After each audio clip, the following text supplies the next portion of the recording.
All right, so how reliable are the polls when it comes to predicting winners in the primary races? Not so reliable in New Hampshire. Woo. That's right. The polls had Barack Obama winning in New Hampshire the day before, but eventually voters picked Hillary Clinton as a winner. So do people actually tell the truth when they're being polled? Let's ask Republican pollster Chris Wilson. Good morning, Chris. Good morning. About 2 weeks ago, I got a phone call, naturally, around dinner time. And it was a pollster, and they wanted to ask me a whole bunch of questions about different presidential candidates. And some of the questions were very pointed, and I thought, should I tell them what I really think or what I think would probably be a better answer to make me look like a good person? You know what I mean? I do, and we actually try and time our calls right during your dinner time. Thank you very much. It's working. But Chris, I mean, if people...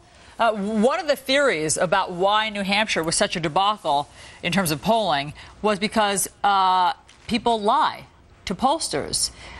So if people are lying to pollsters, how can we ever trust polls, and how can we believe any of the polls leading up to Super Tuesday now?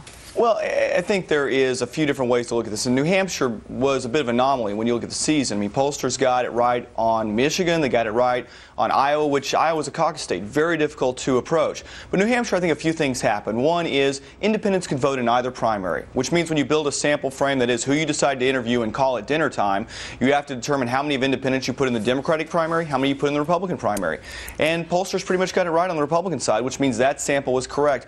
But I think some of the media organizations, Fox News was not as part of it, of course, overestimated the excitement amongst independents for Barack Obama. And because of that, they oversampled independents as a part of their sample frame, that is, those people being interviewed, and that, therefore, overestimated the support for Barack Obama. So they weren't really lying. They just asked the wrong people when they came to interviewing Democrats. So, Chris, in fact, Fox News, you're right, had the closest to the right answer regarding the outcome on the Democratic side. But you talked about who they asked questions about.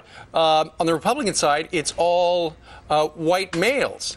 Meanwhile, on the Democrat side, they've never asked a lot of questions about a woman running for president or a black American running for president. And that's exactly right. And there's no question that plays a part in it. It's something called the Bradley effect or the Bradley Wilder effect. And what that is it says that those people being interviewed may not be likely to give an answer they think the interviewer might make them a racist or be socially unacceptable or situationally unpopular. And so because of that, they may have been less likely to say they're voting for Hillary Clinton or more likely to say they're voting for Barack Obama. And there's no question that played a role in some of the polling, particularly those that were pretty far off in New Hampshire. So, Chris, are you saying they might have said, I would be willing to vote for Barack Obama even if they didn't like him simply because they thought the pollster might think they were a racist?